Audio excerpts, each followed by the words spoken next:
Инфлацијата во 2026 година ќе се движи околу 4%, смета премиерот Мицкоски. Ова е повеќе од проекциите и предвидувањата на Народната банка. Во ноември месец минатата година, Народната банка проектираше дека 2025 година ќе завршиме со годишна инфлација од околу 3,9%, а во 2026 очекувањата беа дека таа ќе се смири и ќе биде некаде околу 2,5%.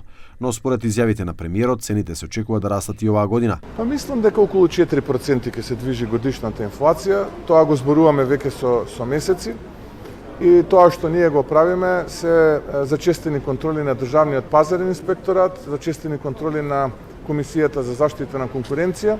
Оваа година немаше никакви мерки ограничување на цени и маржи за ниту еден празник. Евидентно беше зголемувањето на цените на одредени производи кај маркетите, а како што вели премиерот, како влада тие го гледаат тоа.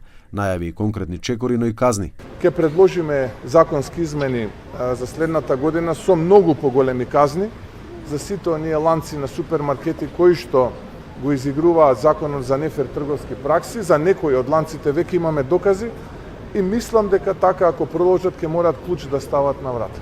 Инаку на почетокот на декември минатата година Комисијата за заштита на конкуренцијата казни 4 големи маркети и Сојузот на стопански комори поради забрането договарање и усогласено делување врз цените. Маркетите се казнети по 50.000 евра, а Сојузот на стопански комори со 18,6 илјади евра.